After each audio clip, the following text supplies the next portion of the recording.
பரபரப்பான அரசியல் சூழ்நிலையில் நாளை அதிமுக பொதுக்குழு நடைபெறும் தனியார் மண்டபத்தில் நிர்வாகிகள் ஆய்வு. தேர்தல் கூட்டணி உள்ளிட்டவை குறித்து முக்கிய தீர்மானங்கள் நிறைவேற்றப்படக்கூடும் என தகவல். தமிழகத்தில் அச்சமளிக்கும் அளவுக்கு கொரோனா பாதிப்பு இல்லை என மாநில பொது சுகாதாரத்துறை இயக்குநர் தகவல். JN1 வகை கொரோனா தொற்று பரவல் குறித்து நடந்து வரும் ஆய்வுகளின் முடிவு 2 நாட்களில் வெளியாகும் எனவும் பேட்டி. இந்தியா உள்ளிட்ட பல்வேறு நாடுகளில் வேகமாக பரவி வரும் புதிய வகை JN1 கொரோனாவுக்கு கூடுதல் தடுப்பூசி செலுத்த தேவையில்லை. 60 வயதுக்கு மேற்பட்டவர்கள், நோய்வாய்ப்பட்டவர்கள் கவனத்துடன் இருக்க மத்திய சுகாதாரத்துறை அறிவுரை.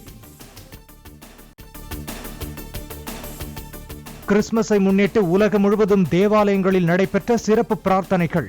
கத்தோலிக்கர்களின் தலைமையகமான வாட்டிகனில் புனித பேதுரு தேவாலயத்தில் இருந்து ஆசி வழங்கினார் போப் பிரான்சிஸ்.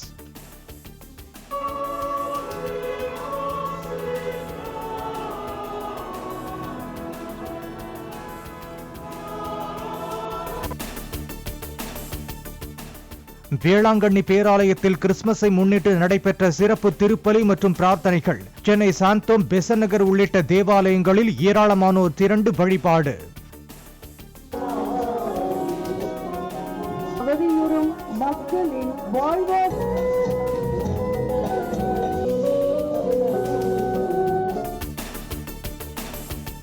தமிழகம் முழுவதும் புத்தாடை அணிந்து பிரார்த்தனை செய்து வாழ்த்துக்களை பரிமாறிக்கொண்ட கிறிஸ்தவர்கள். தூத்துக்குடி பனிமயமாத ஆலய சிறப்பு திருப்பலியின் போது மழை வெள்ள பாதிப்பில் இருந்து மக்கள் விரைவில் மீண்டு வர பிரார்த்தனை.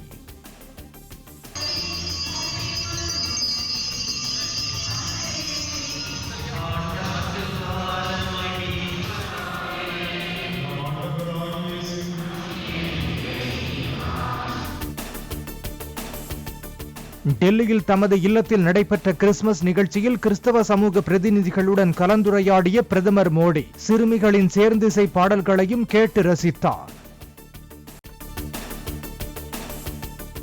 அனைவருக்கும் நீதி வழங்கும் ஒரு சமுதாயத்தை உருவாக்க இயேசு கிறிஸ்து பாடுபட்டதாக பிரதமர் மோடி பேச்சு. கிறிஸ்துவின் போதனைகள் வளர்ச்சியை நோக்கிய நாட்டின் பயணத்திற்கு வழிகாட்டும் ஒளியாக திகழ்வதாகவும் கருத்து. கிறிஸ்துமஸை ஒட்டி டெல்லி புனித இருதய கத்தீட்ரல் தேவாலயத்தில் பாஜக தேசிய தலைவர் நட்டா பிரார்த்தனை. சமுதாயத்தில் நல்லிணக்கம், அமைதி மற்றும் வளர்ச்சியை நிலைநாட்ட இயேசுவின் பாதையில் நடக்க வேண்டும் என கருத்து. கடும் குளிரில் தேசத்தின் எல்லையில் பாதுகாப்பு பணியில் ஈடுபட்டுள்ள ராணுவ வீரர்களின் தியாகத்தை மறக்கக்கூடாது. கிறிஸ்துமஸ் கொண்டாட்டத்தின் போது ராணுவ வீரர்களுக்காகவும் சேர்த்து பிரார்த்தனை செய்ய உச்சநீதிமன்ற தலைமை நீதிபதி சந்திரசூட் வலியுறுத்தல்.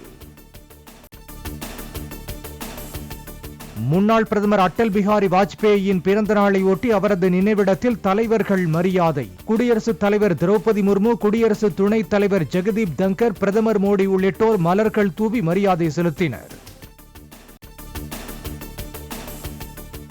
நெல்லை மாவட்டத்தில் மழை வெள்ளத்தால் 16 பேர் உயிரிழந்ததாக மாவட்ட நிர்வாகம் அதிகாரப்பூர்வ அறிவிப்பு. 1064 குடிசை வீடுகள் முற்றிலும் இடிந்து சேதமானதாக கணக்கீடு. நெல்லையில் வெள்ளத்தால் உயிரிழந்தவர்களின் குடும்பங்களுக்கும் வீடு, கால்நடைகளை இழந்தவர்களுக்கும் நிவாரணத் தொகையை வழங்கினார் அமைச்சர் உதயநிதி ஸ்டாலின். வெள்ள பாதிப்புகளை பார்வையிட்ட பின் மத்திய நிதியமைச்சர் நிர்மலா சீதாராமன் தகுந்த நிதியை கொடுப்பார் என நம்புவதாக பேட்டி.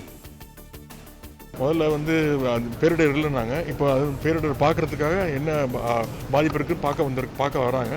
எனவே ஒன்றிய நிதியமைச்சர் பார்த்துட்டு அந்த தகுந்த நிதியை கொடுப்பாங்க நம்புறோம். வெள்ள பாதிப்புகளில் இருந்து தூத்துக்குடி மாவட்டம் 2-3 நாட்களில் மீண்டு முழு இயல்பு நிலைக்கு திரும்பும் என அமைச்சர் உதயநிதி நம்பிக்கை. மனிதர்கள் மற்றும் கால்நடை உயிரிழப்புகளுக்கு நிவாரணம் வழங்க 188 கோடி ரூபாய் தேவைப்படுவதாகவும் பேட்டி. கிளாம்பாக்கம் பேருந்து நிலையம் வரும் பொங்கலுக்குள் முதலமைச்சரால் திறந்து வைக்கப்படும். பேருந்து நிலைய இறுதிக்கட்ட பணிகளை ஆய்வு செய்த பின் அமைச்சர் சேகர் பாபு பேட்டி. CPCL நிறுவனத்தின் எண்ணெய் கழிவால் பாதிக்கப்பட்ட மீனவர்களுக்கான நிவாரணத் தொகையை தமிழக அரசு 2 மடங்காக உயர்த்தி வழங்க வலியுறுத்தல். கூடுதல் நிவாரணம் கோரி ஆர்ப்பாட்டத்தில் ஈடுபட்ட மீனவர்கள் மீதான வழக்குகளை திரும்பப் பெறவும் எடப்பாடி பழனிசாமி கோரிக்கை. வரி பகிர்வு மானியங்கள் அரசின் திட்டங்களுக்காக தமிழ்நாட்டிற்கு 10,76,000 கோடி ரூபாயை மத்திய அரசு வழங்கியுள்ளதாக அண்ணாமலை தகவல். முந்தைய ஐக்கிய முற்போக்கு கூட்டணி ஆட்சியில் வழங்கப்பட்ட நிதியை காட்டிலும் கடந்த 9 ஆண்டுகளில் 3 மடங்கு அதிக நிதி ஒதுக்கப்பட்டுள்ளதாக கருத்து பதிவு. சென்னையில் கனமழையின் போது மழைநீர் வடிகால் அமைக்கப்பட்ட பகுதிகளில் தண்ணீர் தேங்கியது குறித்து விளக்கமளிக்க வார்டு பொறியாளர்களுக்கு உத்தரவு.